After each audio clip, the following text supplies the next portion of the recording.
¿Cuántos de nosotros hemos deseado en algún momento de nuestras vidas poder viajar al pasado para cambiar algún acontecimiento que marcaría de forma muy pero muy negativa nuestro presente o el presente de nuestra familia, sociedad, incluso un acontecimiento histórico? Hay una serie llamada Dark que trata sobre esto, donde los protagonistas constantemente están viajando al pasado para tratar de evitar una catástrofe mundial, y lo único que logran es enredar más las historias, hacerle daño a sus seres queridos, a las personas, y no evitan la catástrofe mundial. Siempre terminan dándose y se convierte en un ciclo repetitivo. Hoy quiero hablarte de que hay un Dios que es capaz de cambiar nuestro futuro y darnos un futuro glorioso, un futuro de esperanza, y ni siquiera necesita cambiar ese pasado, sino que este Dios es experto en usar nuestro pasado para dar un futuro de esperanza, un futuro de gloria. Por eso he titulado esta prédica basada en Génesis capítulo 6, Fracasos gloriosos. Este texto está dividido en 3 secciones principales. La primera sección va del 1 al 5, donde nos cuenta de la maldad creciente en el hombre, así como se reproduce y el hombre llena la tierra cumpliendo un mandamiento de Dios. También, de forma proporcional, su maldad, sus obras malas, su pecado, su egoísmo crece y llega a niveles desbordantes. Llegan a tal punto que en el verso 5 dice que el Señor vio que era mucha la maldad de los hombres en la tierra, en el verso 5, y que toda intención de los pensamientos de su corazón era para hacer siempre el mal. Y aquí vamos a la segunda sección. Dice, y le pesó al Señor haber hecho al hombre en la tierra, y sintió tristeza en su corazón. Incluso hay unas versiones que dicen que Dios se arrepintió de tal dolor que sintió en su corazón, que ese sentimiento se puede asemejar como una figura conocida como antropomorfismo, a lo que sintió Dios al ver a su creación dañada, un aparente fracaso. Y en el verso 7 dice que Dios decide borrar de la faz de la tierra al hombre, incluso a los animales y a la creación. Y terminamos con el tercer punto en el verso 8 que dice, mas Noé halló gracia ante los ojos del Señor. Esta sección, esta historia nos invita a hacernos varias preguntas.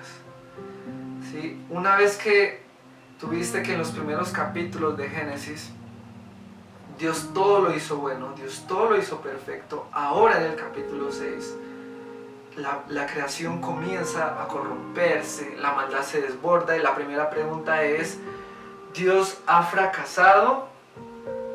¿Dios sabía que la situación iba a terminar en un aparente fracaso? ¿Por qué Dios no impidió este fracaso, este aparente fracaso? ¿Sí? Esta maldad que nos cuenta este capítulo viene heredada desde el pecado que introdujo Adán y Eva, que si bien lo vimos, Dios no impidió que ellos pecaran. Dios sabía, porque Dios todo lo sabe, es un Dios omnisciente, y decidió no impedirlo. ¿Por qué Dios no impide cuando tú y yo pecamos? ¿Por qué Dios no impide cuando tú y yo vamos a cometer un acto que va a marcar nuestro presente y nuestro futuro y va a dañar a muchas personas? ¿Por qué Dios no evita las guerras mundiales? Son preguntas que constantemente nosotros nos hacemos, que son iguales a la pregunta que levanta esta sección. ¿Por qué Dios no evitó la maldad? Y lo que nos muestra la Biblia es que primero a Dios le duele.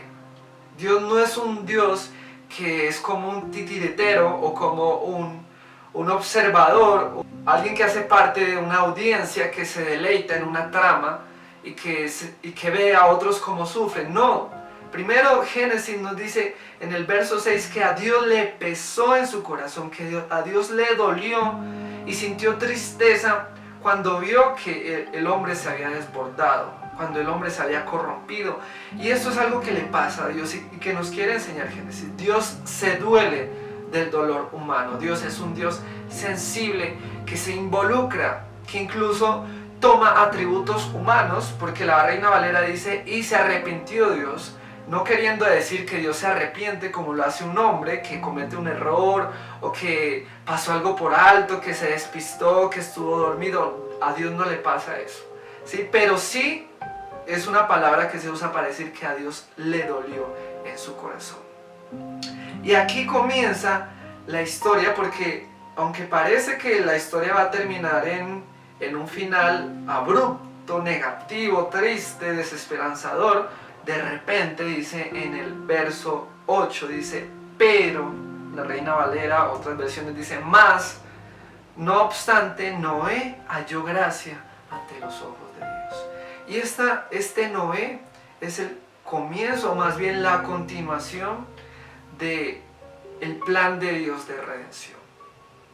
Porque Dios no es un Dios que evita que el hombre cometa errores. Dios es un Dios que da libertad, que permite a su creación, a los hombres decidir el camino. He aquí yo pongo delante de vosotros un camino, el camino de bien o el camino de mal. Lo que sí es interesante y lo que nos muestra este pasaje es que Dios tiene una solución, que Dios tiene una respuesta, y esa es la historia de Noé. Noé significa descanso. Noé se convierte en el portador de la promesa que ya había dado Dios en Génesis 3, que un hijo de la mujer vendría a derrotar la maldad y liberaría a los hombres de la esclavitud. Dios no es un Dios que evita que el hombre cometa errores, sino que es un Dios que usa esos errores del hombre para darnos una solución, para darnos un futuro lleno de esperanza, un futuro glorioso. Tal vez estás en una situación de escasez económica, de esclavitud al pecado, y muchas veces tú te has hecho la pregunta, ¿por qué Dios permitió que yo viniera a caer en esta situación? Tal vez no haya respuesta muchas veces a esa pregunta, pero lo que sí tenemos la certeza hoy es que Dios es experto en usar y convertir los fracasos del hombre en gloria. A través de esta historia de corrupción del hombre, Dios nos trae y nos presenta la cruz. Nos invita a recibir por gracia. Yo quiero decirte que la cruz de Jesús, la cruz de Dios, es la solución para todos esos problemas, esas decisiones que tú quisieras cambiar en tu pasado. Porque la soberanía de Dios, Dios no la usa para evitar que el hombre cometa errores, sino que la usa para proveer una solución a través de la cruz de Jesús. Entonces esa es la invitación de este pasaje.